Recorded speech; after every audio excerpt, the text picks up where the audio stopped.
Doctor Lalita Limaye, छोटी मेरी आणि Irene Curie दोन्ही भूमिका रेवती, नोबेल पारितोषिक अधिकारी आणि डॉक्टर. बघूया आणि ऐकूया नाटिका विज्ञानातील चमत्कार. विज्ञान आणि चमत्कार ही खरं तर दोन विरुद्ध टोकं आहेत. पण आज आपण ज्या स्त्रीविषयी बोलणार आहोत ती विज्ञान जगतातील एक चमत्कार होती, आहे आणि भविष्यातही राहील. चला तर आता आपण जाऊया पोलंड येथे. पोलंडला मेरी आणि तिच्या मोठ्या बहिणीमध्ये काय संवाद चाललाय आपण ऐकूया. हे साल आहे 1877 बरं का. छोटी मेरी आणि तिची ताई यांच्यातला संवाद ऐकूया. पण आपल्या पोलंडमध्ये मुलींना शिक्षणाची परवानगीच नाहीये. हो ग, तुझी शिक्षणाची तळमळ मी समजू शकते, पण आपण की नाही खचून जायचं नाही, त्यातनं मार्ग काढायचा आणि शिक्षण घ्यायचं. नक्कीच. लहान मारियाच्या मनात ज्ञानाची ज्योत पेटली होती. 5 भावंडात हे शेंडेफळ. आर्थिक अडचणींमुळे तिला शिक्षणासाठी संघर्ष करावा लागला. तिच्या मोठ्या बहिणीमध्ये आणि तिच्यामध्ये एक करार होतो. मेरी ही पोलंडला जाऊन गव्हर्नरचं काम करून मोठ्या बहिणीच्या शिक्षणासाठी पॅरिसला पैसे पाठवते आणि तिची मोठी बहीण डॉक्टर झाल्यावर मेरीला पॅरिस येथे शिक्षणासाठी बोलवून घेते. असा असतो तो करार. आता आपण जाऊया पॅरिस येथे. पॅरिसला कडाक्याची थंडी पडली बरं का. आणि या कडाक्याच्या थंडीत कुडकुडत मेरी झटून अभ्यास करते आहे. आता तिच्या बहिणीमध्ये आणि तिच्यामध्ये काय संवाद चाललाय ते ऐकू. Protons in the nucleus is the chemical identity of an element. This number is called the atomic number of अगं the मेरी, element. मी बघते आल्यापासून रात्रंदिवस तू अभ्यास करतेस. किती कष्ट, अजिबात विश्रांती नाही ग तुला. अगं ताई, तुला माहितीच आहे.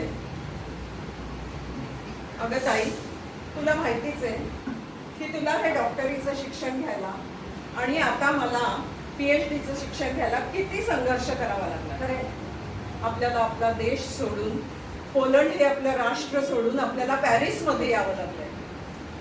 त्यामुळे विश्रांती या शब्दाला आता माझ्या आयुष्यात स्थान नाही. मी खूप अभ्यास करणार आहे, खूप कष्ट घेणार आहे, खूप मेहनत करणार आहे. मला काहीतरी खूप मोठं करून दाखवायचं. तू यशस्वी होणारच आहेस. एवढंच नाही तर विज्ञानाच्या क्षेत्रात भरीव कामगिरी करणार आहेस. ऐकलं बरं का मी. बस प्रभावी संशोधन आहे ग तुझं.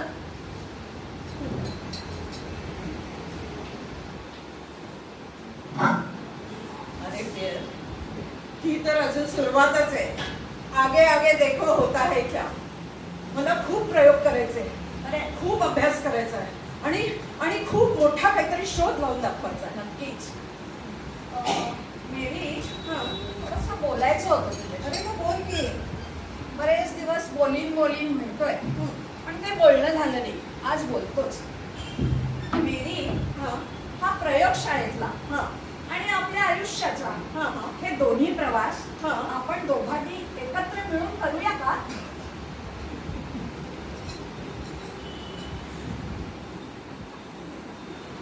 किती माझ्या मनातलं बोललास रे पेर. तुझ्यासारखा हुशार सहसंशोधक मला जीवनसाथी म्हणून नक्कीच आवडेल. त्यांना आयरीन आणि ईव अशा 2 मुलीही झाल्या. चला आता परत एकदा आपण पॅरिसच्या प्रयोगशाळेमध्ये चक्कर टाकूया. तिथे मेरीचे प्रयोग चालू आहेत. प्रयोग करण्यात ती अगदी गढून गेली आहे.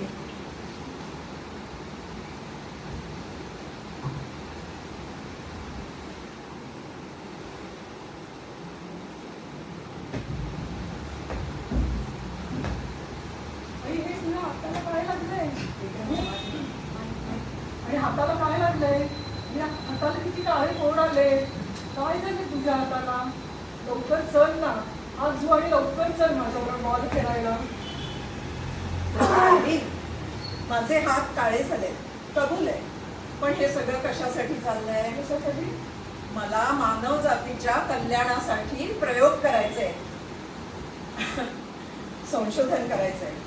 आणि बरं काय रे, तुझ्या त्या बागेमध्ये कसं हिरवगार गवत पसरलंय, झाडं सगळी फळांनी लगडलेली आहेत, रंगीबेरंगी फुलं बहरली आहेत. तसं मात्र ह्या संशोधनाच्या वाटेत काहीही नसतं. मग इथे काय असतं? काय असतं?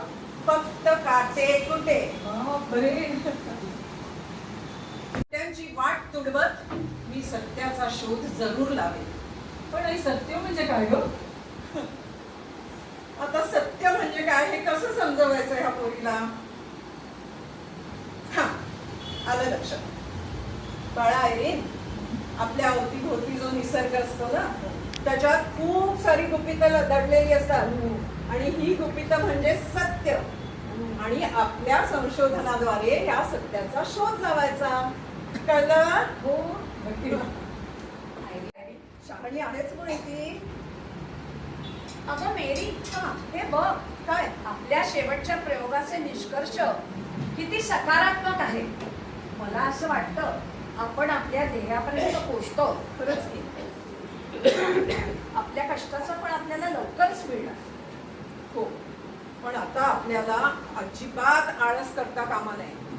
आपल्याला जोमाने प्रयोग करायला हवे. नक्की. पाहिलंस का? हे पाहिलंस का? तो युरेनियमचा ओर आहे ना, युरेनियमचा ओर.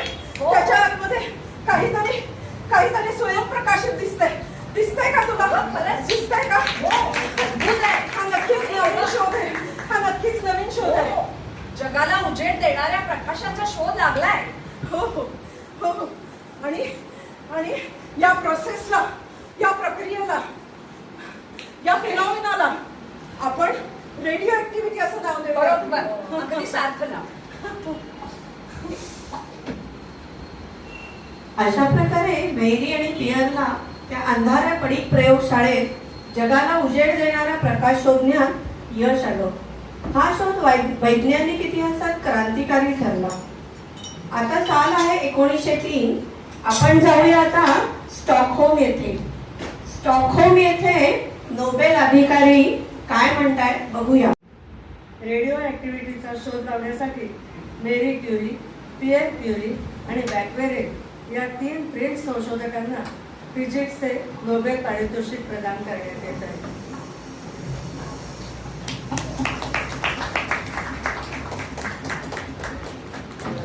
Thank you sir.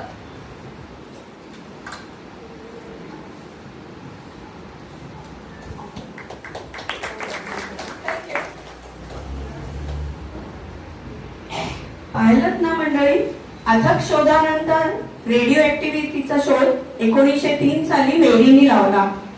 इथून पुढे पूर्ण जग मेरीला मादाम क्युरी म्हणून ओळखू लागले. आता आपण परत जाऊया पॅरिसच्या प्रयोगशाळेमध्ये.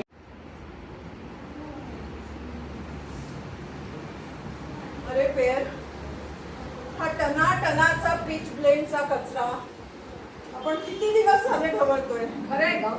ह्याच्यात आपल्याला कमीत कमी 2 एलिमेंट सापडतील अशी माझी अपेक्षा आहे. पण ते कधी होणार आहे? माझे हात आहे ना दुखायला लागलेत.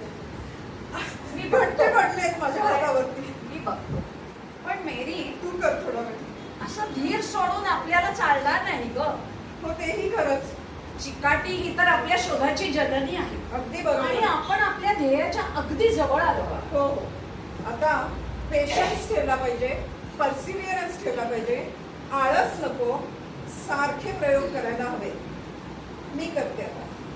अरे पेर, हे पाहिलंस का? हो हो. हे पाहिलंस का? किती अद्भुत गोष्ट आहे. तो टनाटनाचा पीच ब्लेंडचा कचरा आपण ढवळला आणि त्याच्यातून आपल्याला हे चमकणारे एलिमेंट्स आयसोलेट केले. अमेझिंग आहे सगळं. अद्भुत आहे. अगदी 1 ग्रामहून कमी आहेत ते. हो, हो, हो. पण प्युरिफाईड फॉर्म मध्ये. किती छान आहे. किती चमकतायत ते. हो, किती छान आहे. आई तुला मला वाटतं आकाशातून 2 तारेच पकडून आणलेस की काय?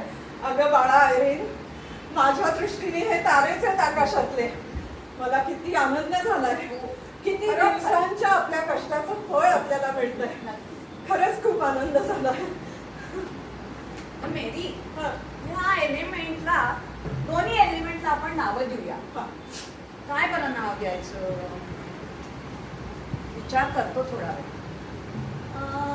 रेडियम नाव कसं वाटतं तुला? उत्तम. रेडिएशन एमिट करणारा, रेडिएशन रेज एमिट करणारा तो रेडियम. खूपच छान नाव. काय बरं नाव ठेवता येईल ह्याचं? हा, माझ्या पोलंड राष्ट्राच्या सन्मानार्थ आपण ह्याला पोलोनियम असं नाव देऊया. यथार्थ नाव आहे, अगदी बरोबर. आणि तुझं कौतुक करावं तेवढंच आहे.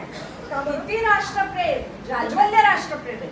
मग असायलाच हवा आपल्या राष्ट्राबद्दल अभिमान. ह्या शोधानंतर मध्ये काही काळ गेलेला आहे. मेरीचा अभ्यास आणि अथक प्रयत्न चालूच आहेत. मेरीला इथून पुढे देशोदेशींच्या विज्ञान प्रयोगशाळातून शोधनिबंध वाचण्यासाठी बोलावणी येत राहिली बर का. आता साल आहे 1906 आणि हे काय, आज मेरी प्रयोगशाळेत बसली आहे पण अतिशय खिन्न दिसत आहे हो. आणि हे काय, डॉक्टर पण आले तिथे प्रयोगशाळेमध्ये. काय सांगतात बरं डॉक्टर, ऐकूया चला. एक दुःखद बातमी आहे. काय? सिरियलचा पॅरिसला रस्त्यामध्ये मोठा अपघात झाला. रस्ता क्रॉस करताना घोडागाडी त्याच्या अंगावर त्यामुळे त्याचा जागीच मृत्यू झाला.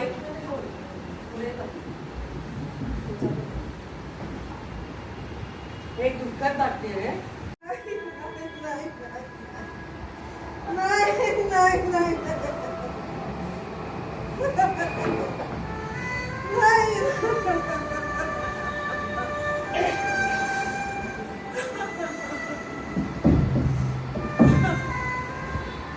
अरे रे रे, माझा लाडका पेर हे जग सोडून गेलं. आता त्याचं हे अपूर्ण राहिलेलं संशोधन कोण पूर्ण करणार? आणि त्या दोन पोरी, त्या दोन लहान लहान पोरी, त्याचा तो संसार, तो कोण पूर्ण करणार?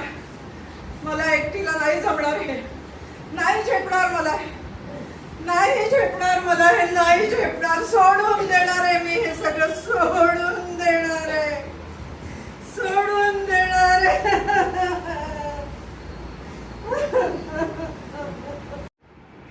मला असं खचून चालणार नाही, मला असं धीर सोडून चालणार नाही.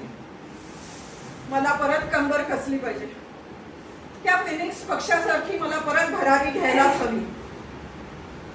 माझ्या लाडक्या पिअरचं राहून गेलेलं अर्धवट संशोधन मी पूर्णत्वास नेईन आणि त्याचा तो संसार, तोही मी पूर्ण करेन. पाहिलं ना मंडळी, एवढा मोठा आघात होऊन सुद्धा मेरी परत ठामपणे निर्धाराने तिच्या संशोधनासाठी उभी राहिली आहे. परत तिचे प्रयोगशाळेमध्ये प्रयत्न सुरू झाले. आता आपण जाऊया स्टॉकहोम येथे. नोबेल अधिकारी काय म्हणतायत हे आपण ऐकूया. सन 1911 रेडियम आणि पोलोनियम हे दोन रेडिओ ऍक्टिव्ह एलिमेंट शोधून काढून त्यांना पिरियडिक टेबलमध्ये स्थान मिळवून देण्यासाठी मॅडम क्युरींना केमिस्ट्रीचे नोबेल पारितोषिक प्रदान करण्यात येत आहे.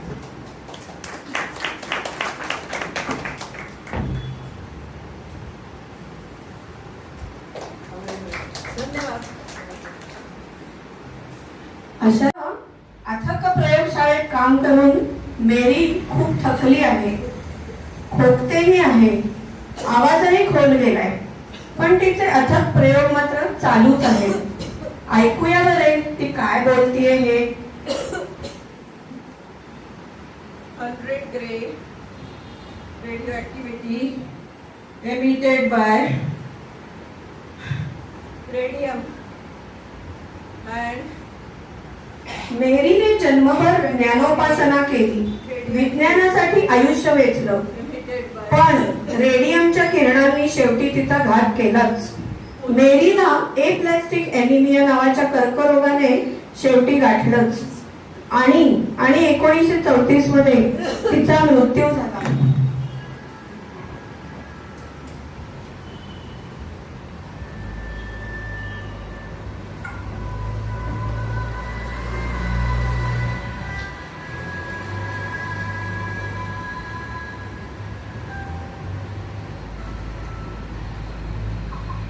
7 जून 1867 आणि मृत्यू 4 जुलै 1934. म्हणजे 67 वर्षांच्या उण्यापुण्या आयुष्यात 2 नोबेल प्राइजेस सायन्सच्या 2 वेगवेगळ्या शाखांमध्ये म्हणजे फिजिक्स अँड केमिस्ट्री. हा रेकॉर्ड आजतागायत कोणालाही मोडता आलेला नाही बरं का मंडळी.